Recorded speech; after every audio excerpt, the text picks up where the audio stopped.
Olá, pessoal. Então, dando continuidade ao nivelamento GNSS, nivelamento por satélite GNSS, né? A gente viu o método absoluto, né, onde a gente precisa apenas ali dos dados GNSS de um receptor, né, para obter a altitude normal ou ortométrica ou normal ortométrica, enfim, de um ponto, né, em função ali da ondulação geoidal fornecida pelo modelo, ou anomalia da altitude fornecida por um modelo conhecido. Né? No caso específico, né, dessa disciplina, o MapGeol 2015. Né? Então, o princípio é bem simples. Né? O receptor GNSS faz o posicionamento na superfície terrestre, determina a altitude elipsoidal, Hzinho minúsculo, né, também conhecida como altitude geométrica, informando as coordenadas desse ponto, né, onde o receptor fez o posicionamento. No programa do MapGeol, a gente obtém a ondulação geoidal Nzão. Se fosse um modelo de anomalia da altitude, a gente obteria a anomalia de altitude zeta, né? Bom, tendo a altitude elipsoidal e a ondulação geoidal desse ponto, a gente obtém a altitude ortométrica, Hzão, né? Ou também chamada normal ortométrica pelo IBGE, né? Onde é simplesmente ali a subtração da altitude elipsoidal Hzinho pela ondulação geoidal N. Né? E poderíamos estender para o caso da altitude normal, né? Então seria a altitude normal, Hzão com sobrescrito N, igual a altitude elipsoidal Hzinho menos o zeta, né? Menos a anomalia de altitude. Né? Ondulação geoidal, separação geoide-elipsoide, anomalia de altitude, separação quase geoide-elipsoide. Bom, e aí se a ondulação geoidal é positiva, né, o geoide está acima do elipsoide, né, a altitude ortométrica menor que a altitude elipsoidal e vice-versa, né? Se a ondulação geoidal é negativa, então o geoide está abaixo do elipsoide e a altitude ortométrica, Hzão, maior que a altitude elipsoidal, Hzinho. Então esse é o método absoluto que a gente viu nos vídeos anteriores. Né? Bom, tem um outro método de nivelamento por satélite GNSS, que é o método relativo. Né? Qual que é a diferença? Né? Para eu poder usar o método relativo, eu preciso ter necessariamente um RN, uma referência de nível, rastreada, né? cujo ponto ali foi rastreado também pelo posicionamento GNSS. Tá? Em outras palavras, né, eu preciso de um ponto que tenha a sua altitude ortométrica, normal ortométrica, ou normal, enfim, a sua altitude física conhecida, bem como a sua altitude elipsoidal também conhecida. Né? Então, preciso conhecer o Hzão e o Hzinho daquele ponto. Né? Vai ser o nosso ponto base, vamos assim dizer. Né? Então, uma RN rastreada com posicionamento GNSS. Tá? E além desse RN rastreado, né, vamos assim dizer, nós precisamos também do ponto que a gente deseja determinar. Né? Porque, claro, a RN já tem a sua altitude Hzão conhecida, né? Então não é nela que a gente está interessado em fazer o nivelamento GNSS. Então, além dos dados dessa RN, nós precisamos também dos dados GNSS do ponto, né, que a gente deseja determinar a altitude física Hzão, né? Seja normal, seja ortométrica, seja normal ortométrica. Bom, basicamente, então, a gente vai considerar que o geoide real, né, ele é paralelo ao geoide do modelo, né, no nosso caso aqui é o geoide do MapGeol, tá? E é claro, né, que tem uma limitação, né, nessa suposição, nessa aproximação que a gente está fazendo, tá? Então, o nivelamento pelo método absoluto, assim como o nivelamento pelo método relativo, assim como o nivelamento pelo método absoluto, vai apresentar um erro aí, né, em função da qualidade do modelo utilizado, tá?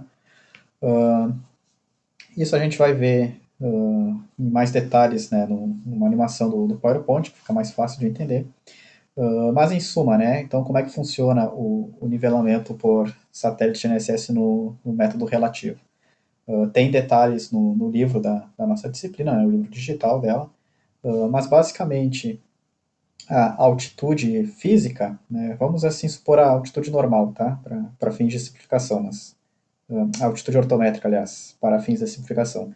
Mas relacionada para a altitude normal ou para a altitude chamada de normal ortométrica, né, que era como o IBGE chamava suas altitudes antes da atualização. Mas enfim, vamos considerar o caso altitude normal geoide, tá? Ondulação geoidal.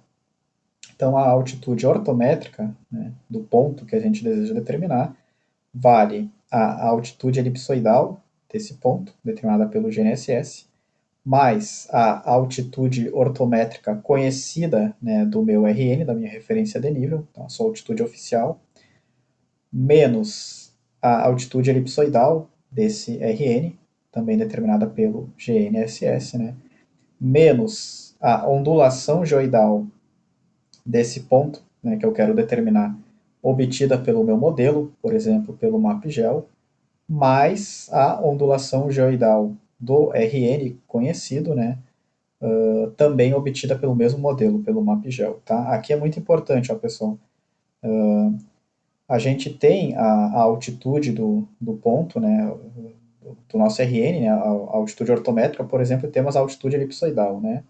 Então aqui, de certa forma, já entra, né, a ondulação geoidal daquele ponto, tá? A ondulação geoidal conhecida, vamos assim dizer, né? Então esse valor aqui, ó, é a ondulação geoidal desse ponto vinda do modelo, tá? Não é a ondulação geoidal conhecida, tá? Então no MapGel a gente tem que inserir as coordenadas geodésicas do ponto que a gente quer e obter essa ondulação geoidal, mas também, tá, da RN. Temos que inserir as coordenadas geodésicas da nossa RN rastreada e obter a sua ondulação geoidal pelo modelo também, tá? Porque no fundo é isso que a gente faz, né? A gente faz uma suposição do geóide do modelo ser paralelo ao geóide real. Então a gente precisa das ondulações geoidais dos dois pontos do modelo, tá?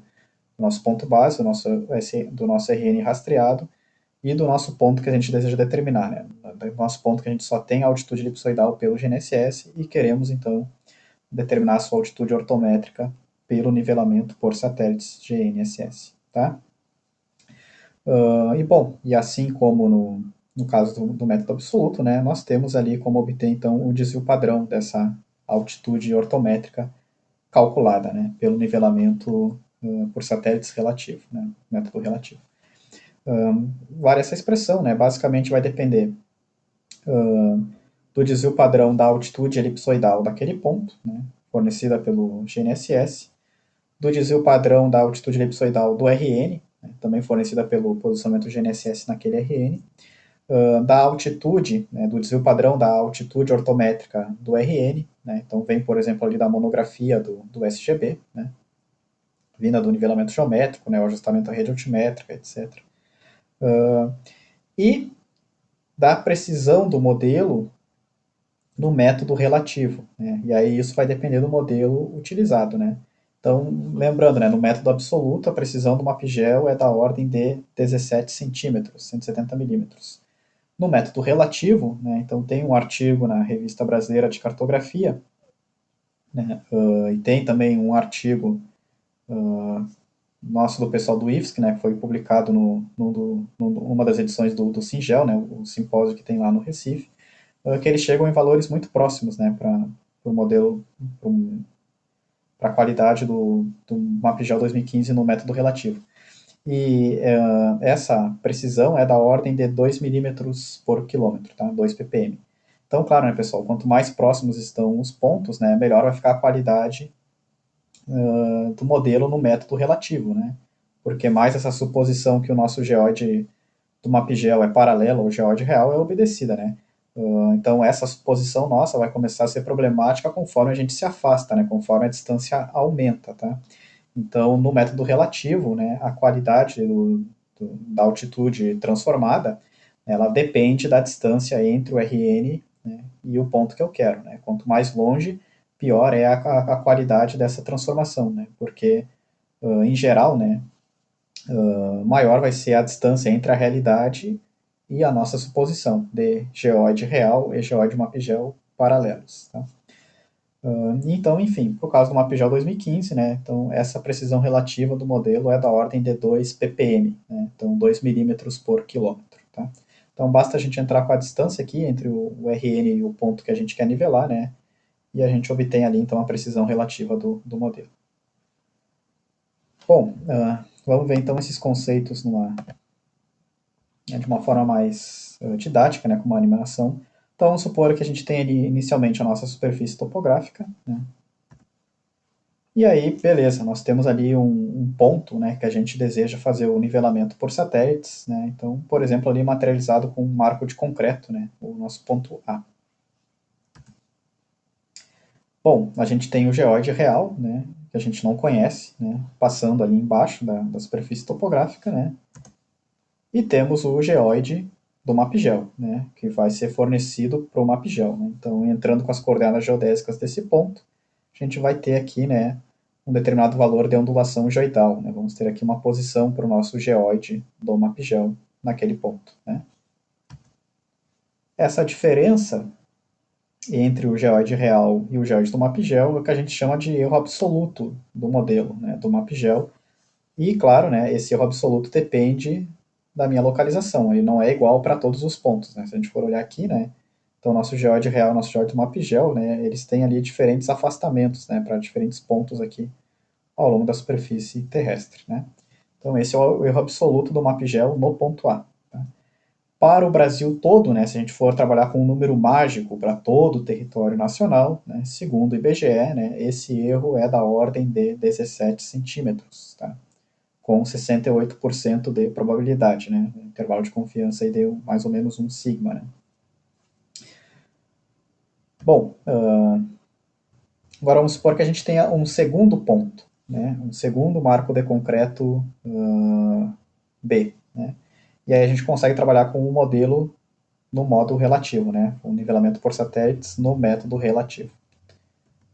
Aí o que a gente vai fazer no fundo, né, pessoal? A gente vai supor que o nosso geóide do MapGeol, né, ele é paralelo, né, ao geóide real, né, porque a gente vai entrar com as ondulações geoidais dos dois pontos, né, via MapGeol, ou seja, assumindo que esse nosso geóide do MapGeol seria paralelo, né, ao nosso geóide real. Né. Então aqui está o caso aqui, né, que a gente tem o nosso geóide do MapGeol, é o que a gente conhece, né, o que a gente vai ter são esses dados, né, a ondulação geoidal nos dois pontos, mas a gente está supondo que esse geóide do MapGeol, ó, ele seria esse geóide tracejado aqui, né, em azul, ou seja, paralelo ao geóide real A. Né? Essa é a suposição do método relativo, porque a gente entra com a altitude do ponto conhecido, vamos supor que é a altitude do A, né, pelo geóide real, e assume que o geóide do MapGeol é paralelo ao geóide real, para obter a altitude do ponto nivelado B. Né? Então, essa diferença, né, entre o geóide do MapGeol e o geóide paralelo ao geóide real é o erro relativo do MapGeol. Né? E aí também, né, aqui nesse caso, a gente tem o erro relativo do MapGeol, do modelo, de A para B. Né? Então, em geral, né, quanto mais próximos estiverem os pontos, né, os pontos A e B aqui, menor tende a ser esse erro relativo do modelo. Né? Quanto mais longe eles estiverem, né, maior tende a ser esse erro relativo do modelo. Tá? Essa é a ideia. E também, né, se a gente vai trabalhar com um número mágico, né, para o Brasil inteiro, né, então esse erro relativo é da ordem de 2 ppm, 2 milímetros a cada quilômetro. Tá? Bom, como é que foi determinado esse erro absoluto do MapGeol? Né? Então foi com um posicionamento SAT, né, GNSS em RNs conhecidas, né? E aí o IBGE chegou à conclusão que seria de mais ou menos 17 centímetros com 68% de probabilidade. Né? Lembrando que em alguns casos, né, esses erros foram até a casa ali dos 49 centímetros, né? Mas foram os casos mais discrepantes. Né? E o erro relativo do MapGeol, determinado da mesma forma, né, fazendo o posicionamento,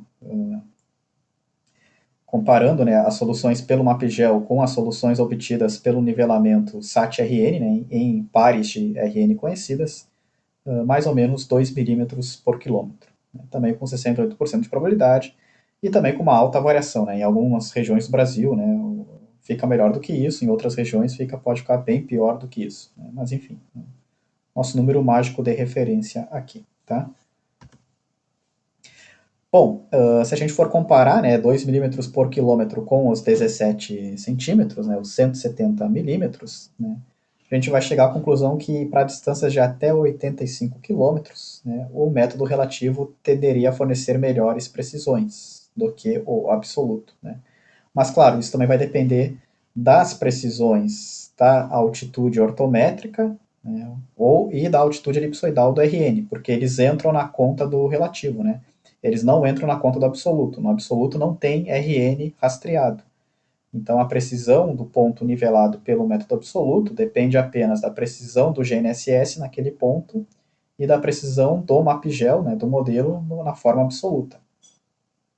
No relativo, não. Né? No relativo, a gente precisa da precisão relativa do modelo, ok?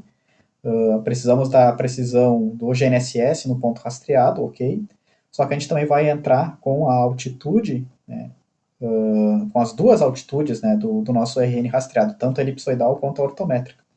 Então, a precisão do ponto da altitude transformada também vai depender da precisão da altitude elipsoidal e da altitude ortométrica no meu ponto base, no meu RN rastreado. Né? Então, em geral, por causa disso, né, o relativo não vai fornecer um melhor resultado do que o absoluto até 85 quilômetros, né? Vai ser um pouco menos do que isso. Mas, enfim, né, vai ser mais ou menos nessa ordem aí, né? Se o posicionamento GNSS e a altitude ortométrica, ou altitude normal ortométrica, enfim, do ponto ali, do nosso ponto base, né, do nosso RN, for ali da ordem de poucos centímetros, né? Enfim. Então, no caso geral, o que a gente faz? A gente calcula pelos dois métodos. Né? A gente não sabe a priori qual deles vai fornecer a altitude ortométrica, ou normal ortométrica, enfim, mas qual dos dois métodos vai fornecer a nossa altitude com significado físico, a razão, de melhor precisão. Então, no fundo, a gente calcula das duas formas e fica com a que apresentar melhor precisão, tá? Conforme a gente vai ver nos exemplos, né? Alguns exemplos que a gente vai seguir ali pela lista de exercícios. Mas o método relativo, né, como a gente está fazendo essa suposição de geóide paralelo ao geóide real, né, não recomenda-se adotar o método relativo para distâncias acima de 50 quilômetros. Tá? Mesmo que ele apresente melhor precisão do que o absoluto, né, não se recomenda estender o uso do método relativo para distâncias superiores a 50 quilômetros. Né? Então, se eu estou a mais de 50 quilômetros distante do meu RN rastreado, né, então não é muito recomendado utilizar o relativo. Então, nesse caso, a gente pode trabalhar com um absoluto, ou talvez até mesmo com uma média, né, dos dois, né, uma média da solução que a gente vai ter pelo absoluto e pelo relativo, enfim. Mas, de forma geral, é essa a ideia, tá, pessoal? Então, o método relativo, né, eu preciso de um RN rastreado, né, ao contrário do absoluto.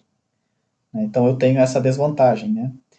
Vamos assim dizer, eu preciso de mais dados. Né? Em contrapartida, né, se as distâncias forem curtas, ele vai me fornecer uma melhor precisão, né? Porque a precisão no método relativo é da ordem de 2 milímetros por quilômetro, enquanto no absoluto é de 170 milímetros, 17 centímetros. Tá? Bom, então só algumas últimas considerações. Né?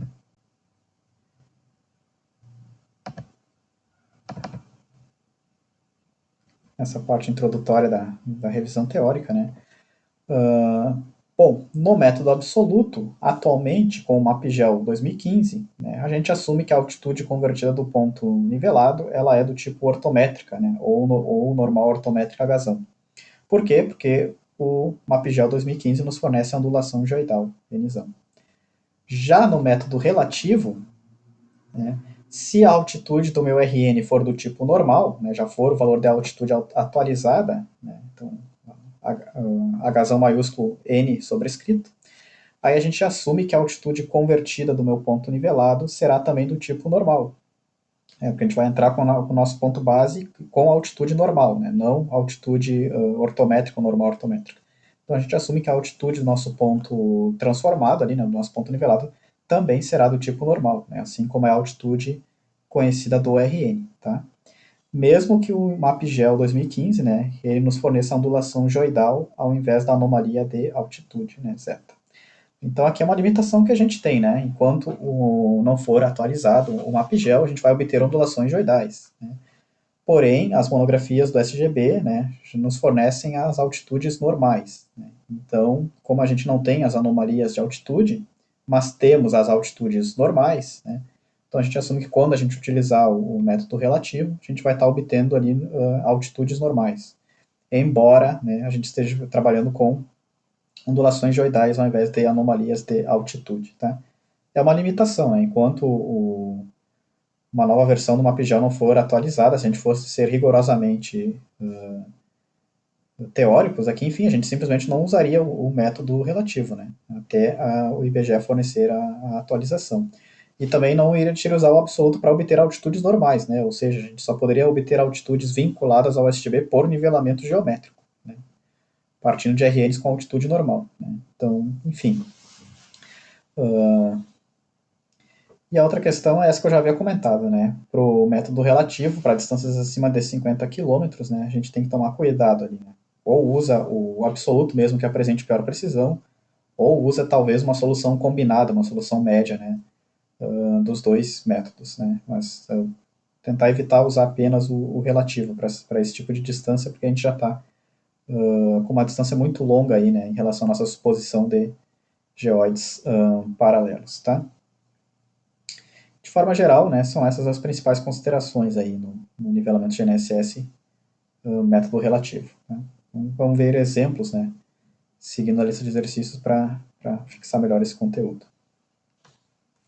Vou botar a vinheta aqui, né?